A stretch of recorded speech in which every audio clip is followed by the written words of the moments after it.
The next presentation will be given by Ali Younes from Hunter College. Ali, are you there? Yeah, hi, good morning, Stephen. Yeah, hi, so the floor is yours. I'm good. Good morning from New York, and Morning. good afternoon behind the sea. So Okay. I don't know, can you see my slides, just to confirm? Not yet at the moment. Okay, so. That's getting better, okay. I can see you.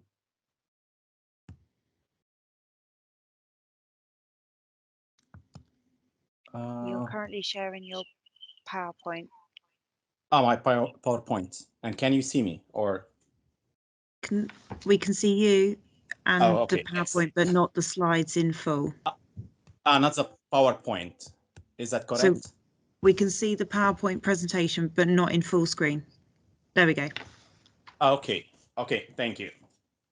Okay, so first I would like to thank Stephen and MPL for inviting me for this presentation, for this conference. And as entitled in my presentation, today I'm going to talk about separation and purification of polonium from irradiated bismuth target by using tributyl phosphate and tributyl phosphate resin too.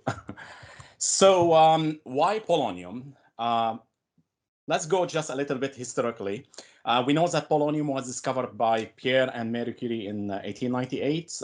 At the time, they was studying the radioactivity of the pitch plant ore, and they found that the radioactivity of the pitch plant is higher than the pure uranium. And from there, they conclude that there is another element which is responsible for this high radioactivity, and it was polonium. So polonium has more than 42 isotopes. However, all of its isotopes are radioactive, and it's brought attention. Polonium is important because of its high radiotoxicity. And in fact, I will go back to 2006 when polonium was used as a weapon to kill Mr. Litvinenko. So here I want to mention that the lethal dose of polonium, it's 250,000 times more than hydrogen cyanide, which make it a very lethal element. In addition to that, polonium is important and it's used for space application, such as for the thermoelectric generator. Let me place that in the laser point. Okay, so it can be used like for thermoelectric generator. And here just a small comparison between plutonium-238 and polonium. Polonium can generate about 140 watt in comparison to 0.54 watt per gram for plutonium-238. And I think most of you know that polonium was used in the Fat Man, which is the atomic nuclear bomb that's dropped in Nagasaki. So by mixing polonium with beryllium, you can produce a neutron which can activate the nuclear bomb. So how polonium can be produced? It can be produced either from natural production. And when we talk about natural production, it's purification or separation from uranium-238 ore, because we know like it's one of the decay product of uranium-238. However, its production, it's very limited. It's about 0.1 milligram per ton of uranium ore. The other way to produce polonium is to use bismuth-209 and bismuth-209 and irradiated with a neutron that give bismuth-210 and which can decay later to polonium-210. Another way is to use also deuterium irradiation for bismuth-209 to produce polonium-210. So here it was our first question: can we produce polonium in cyclotron by using alpha radiation for bismuth-209? So going back to the irradiation of bismuth-209, if we irradiate bismuth-209 with an alpha particle, we are going to generate astatine-211 and astatine-210. Astatine-211, it can decay to bismuth-207. Astatine-210, it can decay to polonium-210. So here, it depends on the energy of the alpha particle. We can control the ratio of astatine-211 to astatine-210. And it might, most of you know that astatine-211, it's a promising candidate for alpha target therapy nowadays. So you can produce astatine-211 with a big ratio by using a 28 mega electron volt. However, if you want to use to produce astatine-210 with a high ratio, we found that we can use 37 mega electron volts. And taking the half-life of astatine-210, it has a half-life of 7 hours, which means after 10 half-life, we have about like 99.9% decay, and thus you have only polonium, which have a half-life of 138.4 days. So what we did, we use Aronnax cyclotron. We irradiate a couple of bismuth-209 target by using alpha particle. So the cyclotron at Aronnax provide an alpha particle of 67.4 mega electron volt. For that reason, what we did, we used some degrader, some aluminum foil degrader in order to control the energy of the alpha particle to become 37.01. And what we have at the end of the production, after irradiating for 1 hour, we have about like 10 kilobecquerel of polonium, which generate. So now later what we did, we take the target, the irradiated target, we place it in store for 7 days in order to have a total decay of astatine-210. And at the end, what we got polonium-210, and we have with a microscopic quantity of bismuth-209, and the ratio was 1 to 10 to the power 11. So here was the big challenging how you can separate this tracer amount of polonium from microscopic quantity of bismuth-209. So going back to the different procedure which was reported, so you can use distillation to separate polonium. However, like with this method, you are expecting that later you have to make a spontaneous deposition on silver or platinum. After that, you have to redissolve. And after that, you have to precipitate polonium as sulfide, which means that you need further steps for purifying polonium from silver or platinum. And in addition to that, the distillation process, most of the time, it's not non-reproducible. The other method is to use column chromatography, and it was reported that you can use column chromatography, such as SR resin, for the separation of polonium from bismuth and lead, mainly lead-210. That process was used bismuth with a tracer amount. They used 2 molar hydrochloric acid in order to elute the bismuth while polonium is retained, and after that you can elute polonium by using 6 molar nitric acid. So this process is good. However, when you are talking about 2 molar hydrochloric acid and the microscopic quantity of bismuth, you could form some precipitate of bismuth, and thus you could form co-precipitation of polonium with bismuth. The third method, you can use solvent extraction, and in this case, you are going to use an extractant such as TiOA, TBP, DDTC, aiming on extracting polonium to the organic phase and leaving bismuth in the aqueous phase. And there is a couple of extractant which was reported before. However, the yield was still shy. So for that reason, what we decide at the beginning to go with the solvent extraction and to improve the yield. So taking into consideration, our main objective is that we want to separate the polonium from the irradiated microscopic quantity of bismuth. And at the same time, we want to have a high extraction yield, high selectivity coefficient. So among different extractant, what we decide to go is to go with TBP, tributyl phosphate. And for the solvent, we study different solvent. But however, what we found, paraxylene, it's the best solvent. And for that reason, in the following slide, I'm going to focus on paraxylene as a solvent. So for the methodology, just for the methodology, it's simple methodology. It's pre-equilibrating the organic phase of tributyl phosphate in paraxylene with acid phase. And after that, contact both the pre-equilibrated organic phase with the aqueous phase containing polonium bismuth.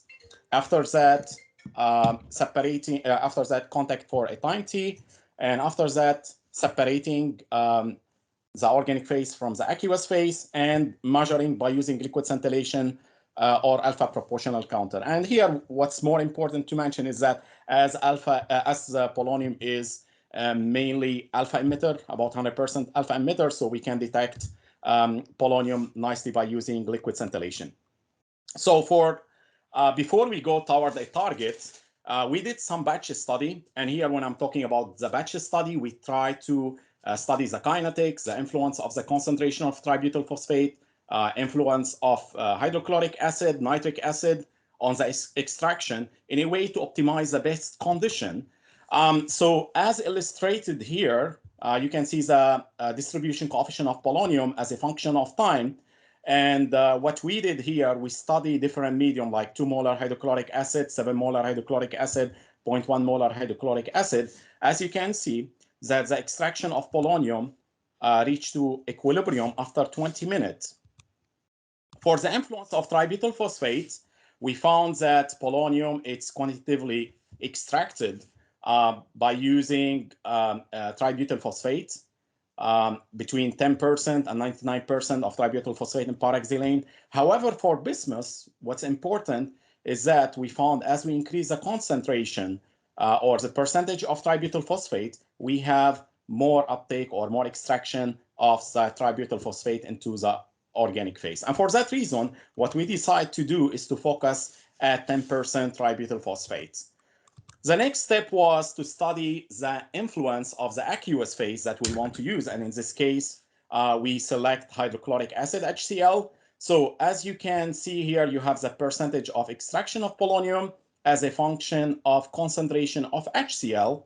So at low concentration of HCl, polonium is quantitatively extracted, and also at the same time at high concentration of HCl. However, for bismuth, we found at low concentration of HCl, bismuth start to become more important in extraction. And for that reason, we decide to go with a concentration of HCl more than 7 molar hydrochloric acid. So now take into consideration that if you want to use 7 molar hydrochloric acid and 10% TBP, you can separate polonium into the organic phase, and you have bismuth remain in the aqueous phase. So now you want to study some acid, a new acid layer, in order to back extract or leach polonium from the organic phase to the aqueous phase. And for that reason, we study the influence of nitric acid. So here in this graph, as you can observe, this is first a percent of back extraction as a function of nitric acid. So as you can observe, as you increase the concentration of nitric acid, you have more and more polonium can be back extracted, okay, from the organic layer, organic phase. And for that reason, we choose a concentration more than 8 molar nitric acid to retain back polonium. So now going to apply for the real targets. We irradiate bismuth 209 targets. After that, we left it for 7 days to decay.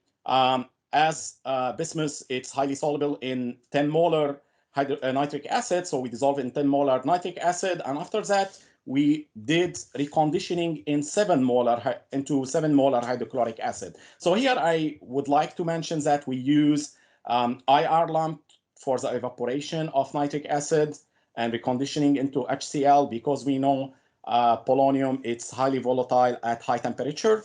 And after that, what we did next, we take the dissolved target in 7 molar hydrochloric acid. We make solvent extraction by using TBP, 10% TBP paraxylene, where polonium is extracted to the organic phase and bismuth remain in the aqueous phase. The following step was to make back extraction of polonium from the extracted organic layer. And that's what we did. We add 9 molar, we contact this organic phase with 9 molar nitric acid. And what we found that polonium, it's back extracted. So looking at the total yield of recovery for polonium in this process, we have about 85 plus or minus 4% of polonium separated with an absence of bismuth. However, so here we start to think about like, okay, could we make the process more greener in a meaning, can we avoid using organic solvent and thus producing more organic radioactive waste? So for that reason, at the time I was talking to Stephen and Aude, and they provide TBP resin. And what we did, the first step, I take the TBP resin and we study the binding site of TBP on the TBP resin. And we found per each 1 gram of TBP resin, you have 1.47 millimole of tributyl phosphate, which means we are on the way to try to test TBP resin. So going back just what I mentioned previously for the batch study, we know that polonium can be selectively separated from bismuth by using hydrochloric acid, more than 7 molar hydrochloric acid, and polonium can be back extracted by using a concentration of 9 to 10 molar nitric acid. So for that reason, we select these for polonium, but we want to be sure about bismuth, what's the behavior of bismuth. So for that reason, we went to compare the bismuth behavior over the TBP resin versus the liquid scintillation extraction with TBP in paraxylene. So here in this graph, you can see that you have the distribution coefficient KD for the retain of bismuth. So you can see these, which are here, the diamond one, it's referring to the bismuth. You can see as you increase the concentration of HCl or nitric acid, you have less retention of bismuth in the tributyl phosphate resin, which is actually, in fact, it's similar what we saw when we did the solvent extraction and we studied the partition coefficient of bismuth in hydrochloric acid. So as you go towards low concentration of hydrochloric acid, you have more uptake or more retention of bismuth over the TBP resin. So for that reason, we went to apply and we irradiate again targets of bismuth 209. We use the same process to prepare the solvent. And in this time, we prepare it in a concentration of 7 to 8 molar hydrochloric acid. Later, what we did, we loaded over TBP resin. We washed with 7 molar hydrochloric acid, and we found that the bismuth was quantitatively, it was eluted with a total retention of polonium. Later, we elute polonium by using 8 molar nitric acid, and we have a total recovery yield of polonium of 99%. So now the question, is it the TBP functional group? It's the main functional group which is doing this extraction. So in order to understand that, we went also to do the same process, the same condition with SR resin. And in fact, we did the same. We load the dissolved target in 8 molar hydrochloric acid. We elute bismuth. We wash with hydrochloric acid. And after that, what we found, bismuth was retained. But however, we found that the peak, it was like more wider than in the case with tributyl phosphate. So in addition to that, when we elute the polonium by using 8 molar nitric acid, we found only 68% of polonium was recovered. So just to conclude, as we said, yes, polonium can be produced in cyclotron by irradiating bismuth 209 with an alpha particle. We can purify it we can purify polonium from the microscopic quantity of bismuth by using two processes, as we said, as I mentioned. So either you can use liquid extraction, and it's going to give you a yield of 85%. Furthermore, if you want to go more greener, you can use tributyl phosphate resin. And in this case, you are going to have a percent of 99% recovery of polonium.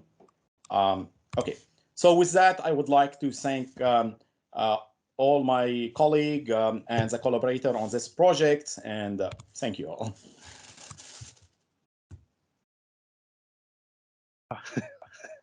Okay, yeah, thank you very much for the very nice and very thorough presentation.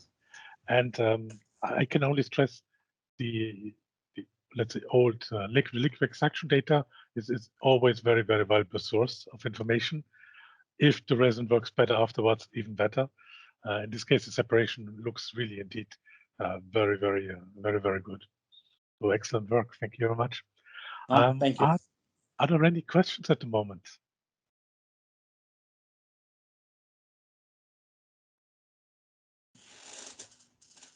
If there are no questions, you can always contact the speakers by email afterwards.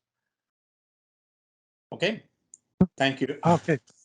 There's one question actually. Okay. So about how precise does the molarity have to be? So in fact, like if you look at the, let me go back. Okay. So for example, here, if we look at the concentration of nitric acid, when we go like normally more than 7 molar nitric acid, you could back extract polonium, and more than 7 molar you can extract retain polonium. So the idea here behind that is the speciation. Because we did more work, we go to make work with the speciation. We found like when you increase the concentration more than 6 molar to 7 molar hydrochloric acid, you start to form the POCl6 2- species. And for that reason, polonium, it's ending up being retained or extracted by tributyl phosphate.